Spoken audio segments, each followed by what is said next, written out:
Muito boa tarde a você que me dá o prazer e a honra da audiência, você de Manaus, você do interior, grande abraço, muito obrigado mesmo pela sua companhia em mais uma apresentação do programa Ação na TV, com você e por você. Olha, minha gente, o programa de hoje convidei aqui um craque, né, em economia, nosso querido Erivaldo do Vale. O Erivaldo Vale, ele foi presidente do CORECON, Conselho Regional de Economia, e é conselheiro do Conselho Federal de Economia. Uma figura qualificadíssima, um economista dos mais renomados, para a gente bater um papinho sobre essa questão do preço da cesta básica em Manaus. Por que que a nossa cesta básica é a sétima mais cara dentre 18 capitais brasileiras pesquisadas pelo DIEESE? Quais os fatores que, na verdade, contribuem para que os preços sejam tão mais altos, né, em Manaus do que nas demais capitais brasileiras? Afinal de contas, a gente vive, todos nós sabemos, né, infelizmente, e isso precisa ser mais esclarecido, né, a situação da economia brasileira no contexto das demais nações em desenvolvimento ou desenvolvidas do mundo, ou até em contexto com as nações do continente sul-americano, né? A taxa de crescimento prevista para este ano no Brasil é da ordem de 1,5%, né? Aliás, 1,6%, enquanto que a taxa de crescimento média no mundo é de 3,5%. Quer dizer, o Brasil está crescendo, né, a metade do que a média dos países no mundo inteiro. Então, isso, claro que é preocupante, né? Ninguém pode negar a desindustrialização, ninguém pode negar, e todo mundo lê, todo mundo acompanha, né, o PIB baixinho do Brasil, tá certo? E ninguém pode negar que nós vivemos, sim, um clima de inflação, né? A nossa economia, ela está realmente devagar, né? A gente sabe que o governo federal tem aí o pessoal do Banco Central, do Ministério da Fazenda, né, tem sempre declarado e tentando justificar, dizendo que a economia do Brasil vai crescendo devagar por causa de problemas do contexto mundial, né? Por causa do quadro econômico internacional. Mas como? Se as demais nações, em média, estão crescendo o dobro do que o Brasil. No mínimo, os demais países já encontraram aí, né, uma média solução para evitar uma queda na sua economia e conseguir um crescimento razoável, na média de 3,5%, né? E o Brasil crescendo a metade. Quer dizer, está na cara que o problema é um problema doméstico, é um problema do Brasil, né, na forma de lidar com a sua economia. Então, hoje a gente vai bater um papinho aqui sobre, e é claro, né, mormente em momento de eleição, né, é claro que a população precisa se aprofundar mais nessas questões, saber um pouco mais, se esclarecer um pouco mais, né, porque nas mãos da próxima presidente ou do próximo presidente, que, né, está aí entre os dois, tá certo? Está, na verdade, a responsabilidade de uma solução para desemperrar, né, esse crescimento devagarinho, quase parando, da economia brasileira, que é patente, né, que ninguém pode negar, está aí aos olhos de todos. Não se precisa ser economista para se ter uma ideia e uma noção daquilo que, até porque a imprensa noticia diariamente, rádio, jornal, televisão, as mídias sociais, né?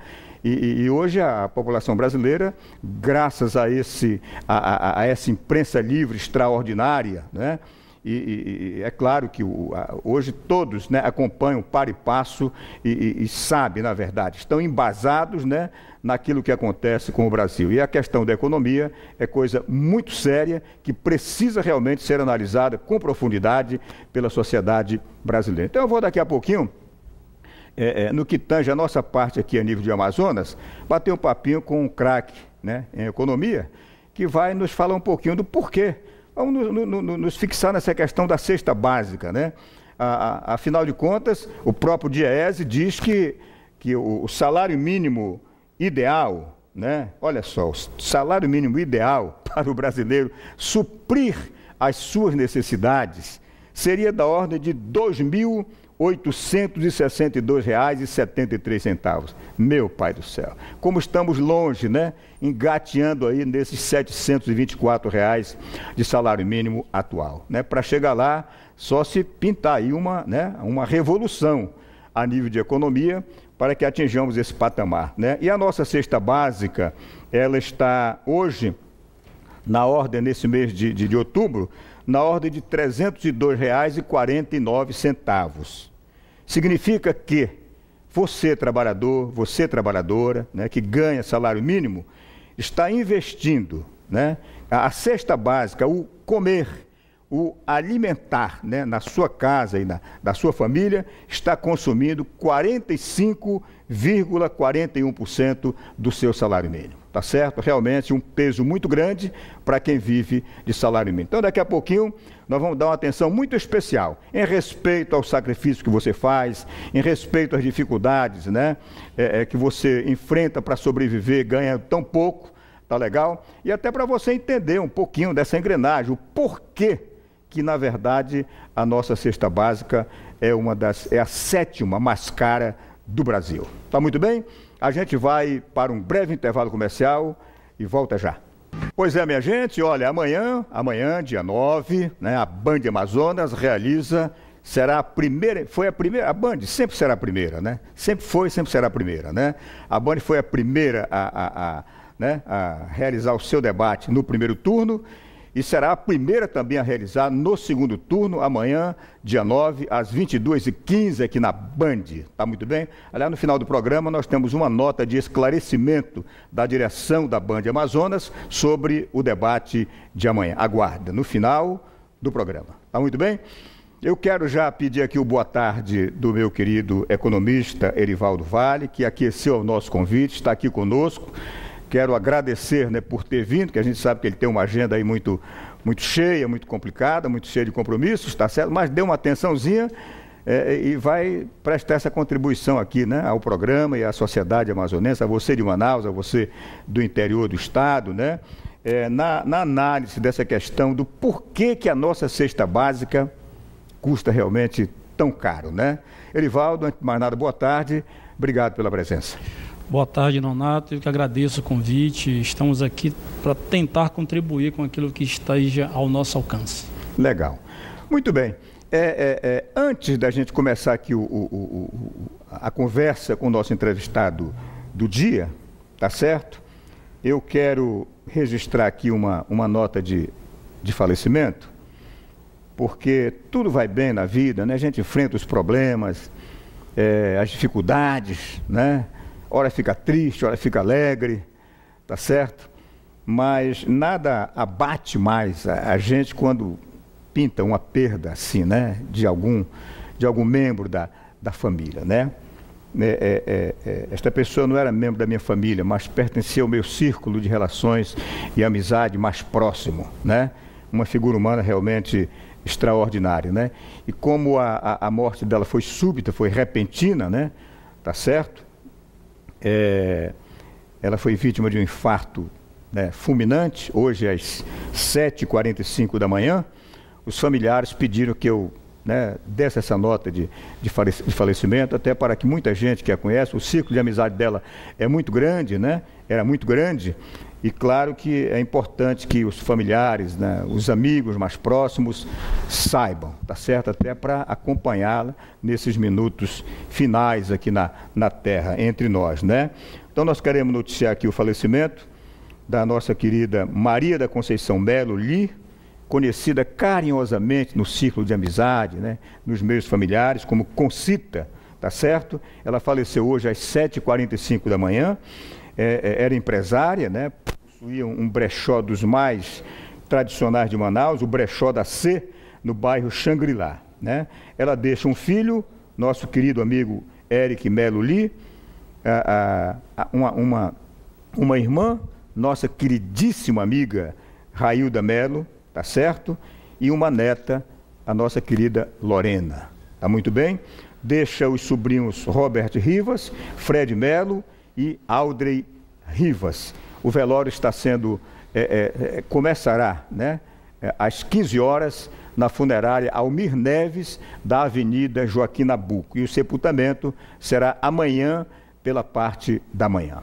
Tá muito bem? Então, noticiamos assim, com profundo pesar, o falecimento da nossa querida Concita Maria da Conceição Melo Li. Tá muito bem? Que Deus a tenha e com certeza já a tem em bom lugar. Tá muito bem? Vamos então bater esse papo aqui, tá certo? Com o nosso querido economista Erivaldo Vale, né? Erivaldo, antes de entrar na questão da cesta básica, né? Eu falava há pouco que a gente não precisa ser economista para se informar das coisas, né? Mas a gente sabe que uma coisa reflete na outra, né? Que a economia mundial não vai bem, a gente sabe que não, mas lá o crescimento está conseguindo ser ainda aí acima dos, né? Aí na média de 3,5, enquanto que o nosso crescimento previsto aí é de 1,6, quer dizer, a gente está crescendo pela metade, né? Começando assim pelo macro, né? Pelo macro, né? Que você identifica assim que pode estar assim causando, o que pode estar levando o Brasil a esse devagar, né? A esse devagar quase parando no avanço da sua economia. Pois bem, Nonato, antes de mais nada é preciso reconhecer que nós, como Brasil, um país considerado terceiro mundo, um país subdesenvolvido e um país que está dentro dos considerados emergentes, os BRICS, nós temos uma peculiaridade muito importante que os nossos governantes têm que levar em consideração e admitir, reconhecer que nós não somos uma supremacia em termos de economia. Nós precisamos ter cuidado, ter zelo com aquilo que nós temos ao nosso alcance. A gente observa que o governo federal, nos últimos anos, tem deixado de lado a questão planejamento e tem se preocupado com as políticas sociais que engordam muito mais o seu celeiro de eleitores. A gente precisa partir para uma política de desenvolver o país, deixar de fazer as coisas com intenções pessoais ou de governo, tem que partir para uma política de Estado. Nós observamos que o mundo, apesar da dificuldade, Nonato, desde aquela crise subprime de 2008, o mundo todo se reorganizou porque o capitalismo tem esse poder de fazer esse realinhamento.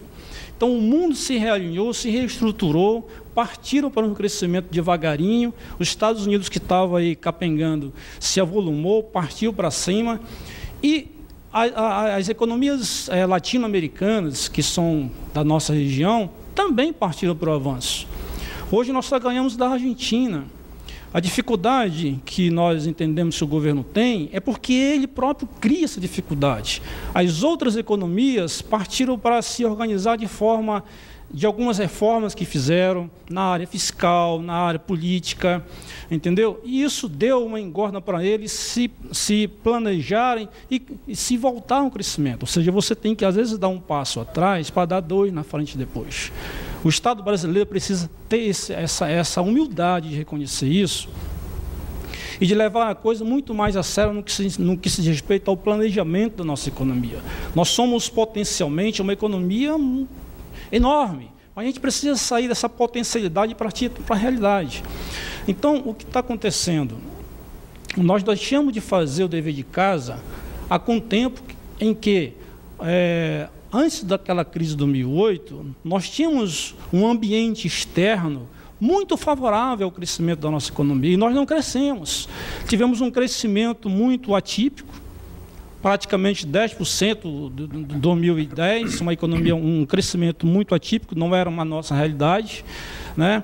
E agora, quando a gente precisa ter uma alavancagem melhor, a gente vê que nós estamos travados. Nós estamos com um problema de crescimento pífio muito baixo, uma produção industrial complicada, nós estamos vivendo um descrédito por conta dos empresários, por conta do consumidor.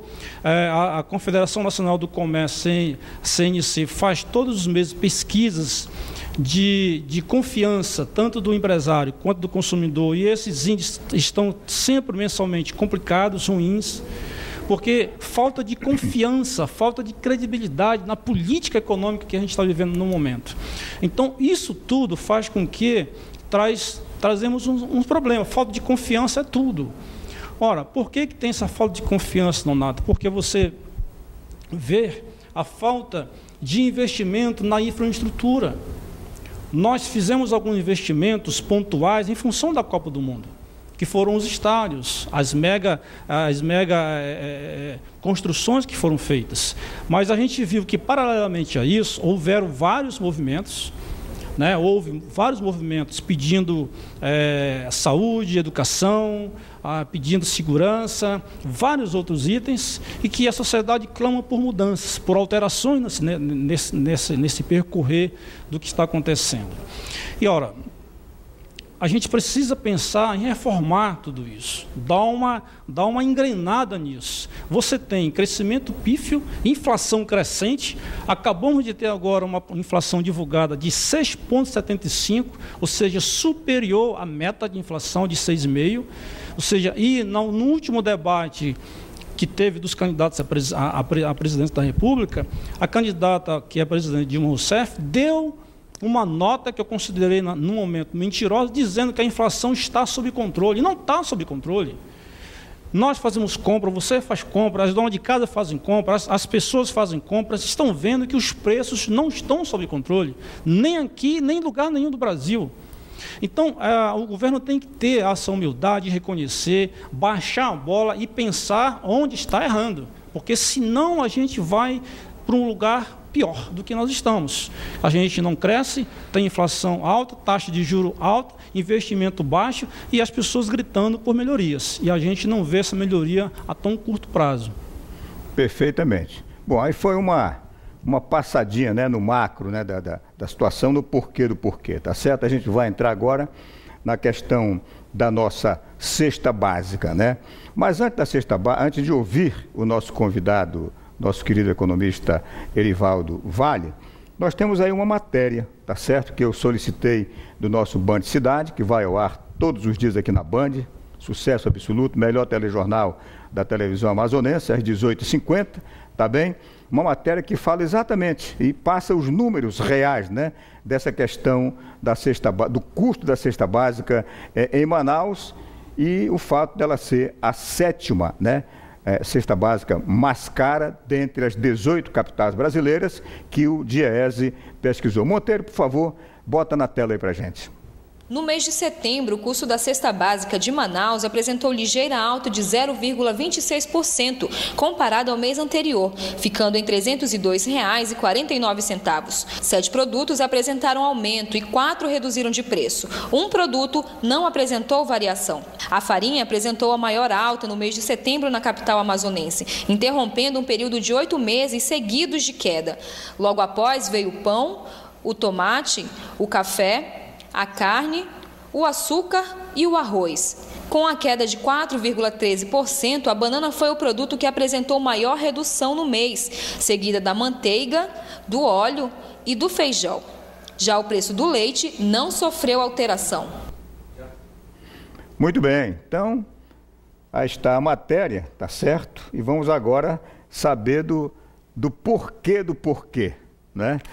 Erivaldo, por que, afinal de contas, né, que a nossa cesta básica é uma das mais caras do Brasil? Quais os fatores, assim, que, ao seu ver, né, colaboram para que a nossa cesta básica seja uma das mais caras? Eu não irei falar nenhuma novidade, até porque quem mora aqui em Manaus, quem reside aqui sabe que a capital...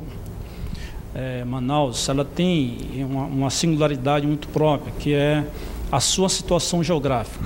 Né? Geograficamente, Manaus é uma ilha, né? Ela tem problema de logísticas com outros estados da federação.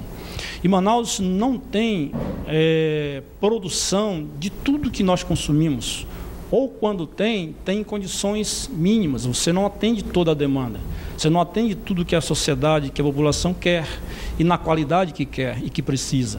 Portanto, as pessoas sabem que Manaus tem essa situação peculiar, que é a questão geográfica, que lhe traz um custo em tudo praticamente. Nós somos uma cidade cara para se viver.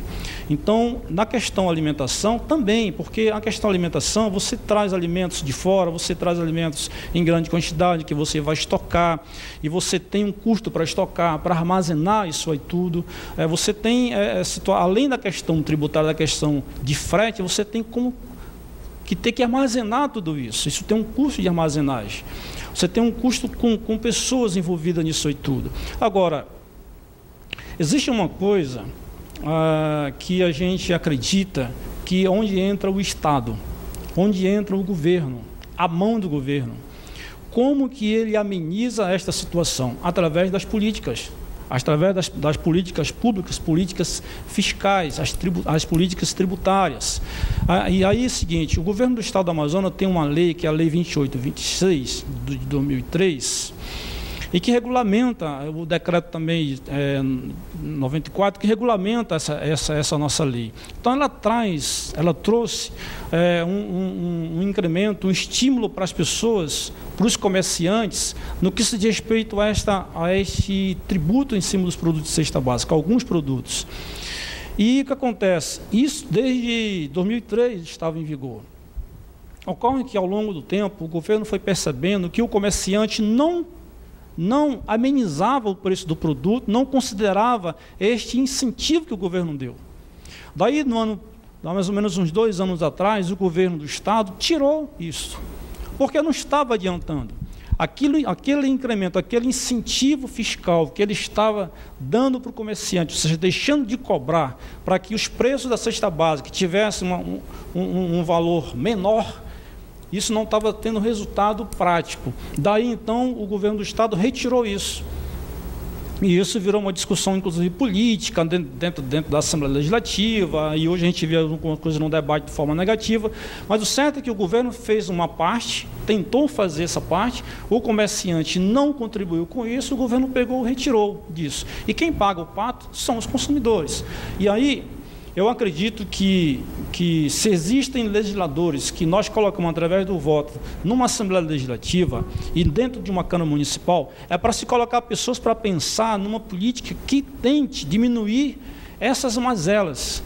Você não pode tirar os custos que Manaus representa no custo das famílias, no que se diz respeito à situação que ela é, geográfica, mas financeiramente tentar amenizar, ver como que o município, como que o Estado participa disso. Tem a questão do frete, que é uma realidade. Quem faz o frete? Quem são as pessoas? Quem são os donos das aeronaves, os donos dos navios, os donos de, sei lá, de qualquer tipo de frota ou que vá trazer alimentos, produtos para cá?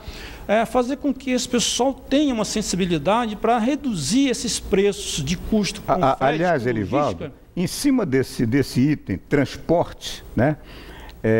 A logística? A logística, né? É claro que o fato de nós termos aqui, tudo que chega aqui, chega através dos 2 meios de transporte mais caros, né, que é o marítimo e o aéreo, né, nós não temos o terrestre, porque infelizmente esse gargalo dessa BR-319 nunca foi resolvido, né, e a gente termina recebendo tudo que chega aqui através dos 2 meios de transporte mais caros. Esse é um dos fatores assim determinantes, né, dos fatores, para a questão do aumento dos preços do que nós consumimos. Não? Com certeza, Renato. Isso é um dos fatores reais que está latindo nos nossos olhos e que ele não pode ser desconsiderado. Agora, como é que o Estado trabalha isso? Com algum tipo de política, chamar esse pessoal que trabalha com esta parte, tentar fazer com que agora você vai ter agora uma remodelagem com o novo governo, você vai ter uma possibilidade de fazer uma reforma na nossa lei e trazer isto para se pensar nesse momento, a partir de 2015, como que se você estabelece uma forma de incentivar, de dar um crédito estímulo para os comerciantes, tanto de quem vende quanto de quem transporta, para que a dona de casa, para que o chefe de família, o pai de família, né, ele tenha um custo menor no seu consumo, na sua cesta básica. Eu acho que isso aí é primordial, porque hoje, em média, considerando o salário atual, o salário mínimo atual de R$ 724, este valor de R$ 312 corresponde a mais ou menos 38%, 40%. Isso é muito pesado para quem ganha só um salário mínimo. Para quem ganha só um salário mínimo e tem uma família com 4, 6 pessoas, você tem um peso muito grande. Em média, em Manaus, os assalariados são em torno de R$ 1.500, R$ 1.300, que são 2 salários mínimos, né? Mas o certo é que ninguém vive sem se alimentar, ninguém vive sem comer, é impossível isso, e as pessoas consomem, e consomem pagando caro por isso. Nós não podemos só assistir isso e achar que porque Manaus é caro, nós temos que tentar amenizar esta situação. Correto. Eu quero passar aqui os que são 1, 2, 3, 4, 5, 6, 7, 8, 9, 10, 11, são 12 itens, né? 12 itens. 12 itens. Parece que a farinha e a carne são os... É a farinha e a carne é que puxaram, né, a cesta para cima, né? Com oscilação, uma variação de preço mais alta. O que não se compreende também, meu Deus do céu, né? O que se produz o que se faz de roça, o que se produz aí de mandioca, de macaxeira e de farinha, e não dá para entender, às vezes, o custo da farinha na nossa região, né? São dois fatores que o... Claro que tem a farinha que vem de fora, mas o maior percentual, né, é da farinha produzida aqui na nossa região. Na verdade, nós, amazônicos, consumimos muita farinha, né? E a questão da carne também, que é um pouco assim, meio paradoxo, porque nós consumimos também muito peixe, né? E o peixe ele não entra aí nesse estudo, né? Mas a gente deveria considerar que a carne também não é produzida aqui, e é produzida aqui em quantidade muito menor do que é demandada. Então ela vem de fora. Por vir de fora, ela traz o custo do frete, né? Então, a carne está aí num custo médio de R$ 17,33, né? Um custo realmente altíssimo para quem vive de salário mínimo, né? Correto. Então, Nonato, a gente queria chamar a atenção de que, apesar desse valor da cesta básica que o Diese calculou, todos nós que vamos no supermercado, a gente inclusive acha que é até maior, porque os preços realmente eles não param, entendeu? Eu particularmente tenho uma forma de fazer as minhas avaliações, independente do que o Diese, do que os órgãos fazem suas pesquisas, eu também faço também, porque a gente sempre está sendo convidado a falar sobre isso, e eu não posso ser leviano de falar uma coisa fora da realidade, né? Então, hoje mesmo já fui no supermercado e já verifico as alterações de preços, né? E assim, eu queria chamar a atenção, se você me permite, das pessoas, das famílias, de que existem redes de supermercados que fazem as suas chamadas promocionais num dia fixo da semana, e neste dia as empresas fazem uma promoção muito pontual para alguns produtos. E nos outros produtos, em outras áreas do supermercado, você vê os preços alterados. Então, essa promoção, ela é uma promoção entre aspas. Então, você tem que ter muito cuidado para você não ficar muito empolgado na hora da chamada da promoção e achar que está realmente se dando bem com a promoção. Quer dizer, encontrar algumas estratégias, né? Encontrar uma manha certa, né? Para exatamente lidar com essa questão das variações, das diferenças de preço. Uma coisa importante... Pichinchar e pichinchar. Uma coisa importante que eu percebo nessas minhas andanças na rede de supermercado é o comportamento das pessoas. O comportamento na hora de comprar. Eu tenho observado que dificilmente você vê um casal fazendo compra ou uma pessoa fazendo compra com uma relação com a sua lista. Nós temos que decidir fazer compra para você ter a sua conformidade ou o seu conforto na hora de decidir. Você tem que decidir fazer a sua lista em casa, né? Não pode ficar nas gôndolas do supermercado decidindo o que vai comprar ou o que não vai comprar. Você tem que decidir em casa, verificar o que está faltando e só comprar aquilo que está faltando na quantidade que você utilize, sem deixar ir para o lixo. Porque isso custa, né? Então, além de custar para o bolso, custa também para o meio ambiente. Perfeitamente, né? Vamos racionalizar, não é isso? Eu peço 2 minutinhos. A gente volta, eu vou voltar com uma pergunta final para o nosso economista Erivaldo Vale, que é se ele concorda, né, que o salário mínimo, né, que o Diese diz que ideal, né, para suprir necessidades, né, do assalariado, né, seria na ordem de R$ 2.862,73, se ele concorda ou se ele tem um índice mais alto ou menor do que esse, tá certo? Mas eu queria pedir a matéria sobre a questão da propaganda eleitoral, né, no rádio e na televisão, que está prevista para começar a partir desta segunda-feira. Meu querido Monteiro, por favor, bota na tela aí para a gente. A data prevista para o retorno da propaganda gratuita no rádio e na TV era sábado, dia 11 de outubro. Mas, a pedido das duas coligações, no Amazonas, a campanha na mídia só deve começar na próxima segunda-feira. Mas, segundo o TRE, os candidatos precisam formalizar a solicitação. Tiver um pouquinho mais de tempo, dá para apresentar com mais qualidade as propostas para o eleitorado. Ao invés de fazer algo corrido, porque tem que fazer, é melhor fazer algo com mais qualidade para que o eleitorado possa realmente entender a proposta dos candidatos. Como o embate, no nosso entendimento, vai ser um pouco mais acirrado, não entre ofensas, mas os candidatos estando na rua, achamos melhor começar na segunda-feira. No sorteio, a ordem ficou a mesma, tanto para as inserções quanto para a propaganda. Eduardo Braga inicia, seguido por José Melo. A inserção é aquela que é feita pelos partidos e é feita individualmente por cada emissora. Já o horário da propaganda política, que é feito em conjunto, é feito em rede. E ali é feito pelo candidato, que ele vai expor a sua ideia e vai expor o seu projeto de governo, diferente do outro, que a propaganda é partidária. Nesse segundo turno, o tempo será o mesmo para os dois candidatos, 10 minutos para cada um, até o dia 23 de outubro, incluindo os domingos. E os horários permanecem os mesmos do primeiro turno, com mudanças apenas a partir do dia 18, por conta do horário de verão, quando a propaganda começa 1 hora mais cedo. Nós acreditamos que agora, justamente porque são os dois candidatos que buscam representar a todos nós na cadeira do Executivo, então o nível de maturidade é maior. Nós acreditamos que será um momento importante, sem dúvida, eles terão todo o direito de fazer sua propaganda, mas a nossa fiscalização será precisa e vamos coibir qualquer tipo de excesso. Na reunião desta manhã, entre as coligações e o TRE, também foram anunciados oficialmente os eleitos do primeiro turno e ficou definido que a apuração do pleito no dia 26 de outubro só vai começar às 6 horas da noite. Muito bem, é isso aí, né?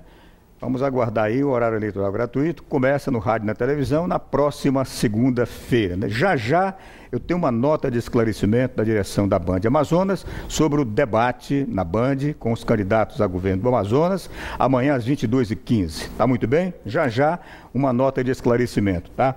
Vamos fechar aqui então a nossa entrevista. Estamos com tempo reduzido, tá?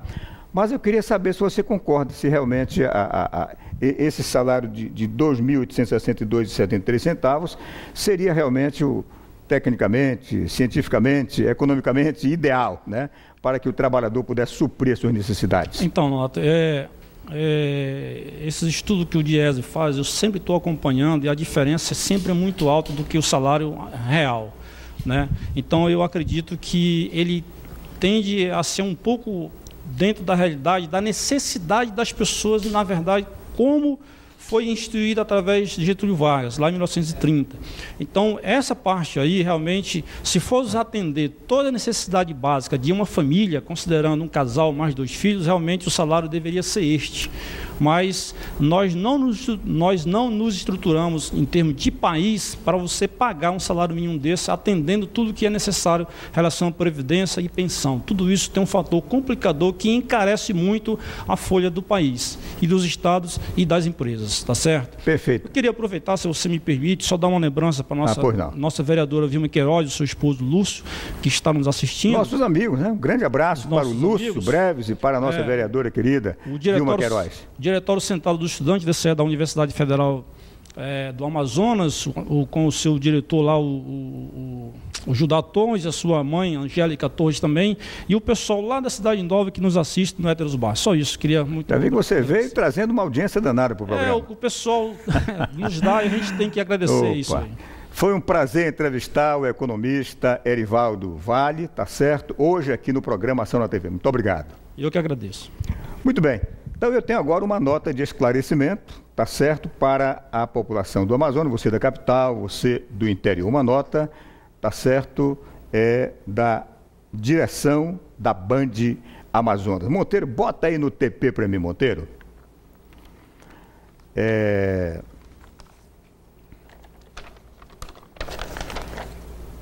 Muito bom, não está no TP, viu, Monteiro? Eu acho que eu vou ler aqui alguma coisinha aí com o nosso TP, tá certo? TP, na linguagem técnica da televisão, é teleprompter, tá? É teleprompter. Mas eu vou ler aqui, eu leio aqui mesmo, eu ia ler no TP, tá certo? Mas vamos aqui. Nota de esclarecimento, atenção, não faz diferença nenhuma, né? Seguindo a tradição para contribuir com o eleitor no exercício da democracia, no dia 28 de agosto, durante o primeiro turno das eleições deste ano, o Grupo Bandeirante de Comunicação realizou o primeiro debate na TV que reuniu os candidatos com representação na Câmara Federal, conforme determina a legislação eleitoral. A reunião que definiu as regras do primeiro debate foi realizada no dia 8 de julho, e contou com a participação de representantes de todos os 7 candidatos que disputavam o governo do Amazonas. E na ata, assinada por todos, havia sido informado que, em caso de segundo turno no estado do Amazonas, um segundo debate seria realizado no dia 9 de outubro. Tá? Tendo em vista a proximidade da data com o dia das eleições, a convocação das coligações que poderiam disputar o segundo turno foi realizada dentro do prazo legal estipulado por lei, ou seja, de 72 horas. E nesta terça-feira, ontem, dia 7 de outubro, foi realizada a reunião para definir as regras do novo debate, tendo comparecido apenas o representante da coligação Renovação e Experiência. Quero repetir, tá certo? Nesta terça-feira, dia 7 de outubro, foi realizada a reunião para definir as regras do novo debate, tendo comparecido apenas o representante da coligação Renovação e Experiência.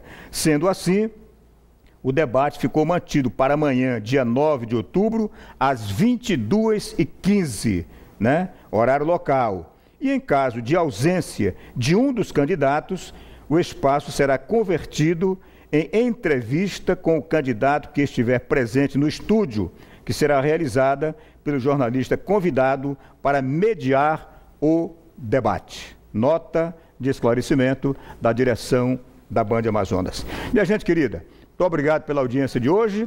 Amanhã, 2h20 em pontos, programação na TV com você e por você, comigo mesmo, aqui na Band, para você de Manaus, para você do interior. Até lá e uma boa tarde.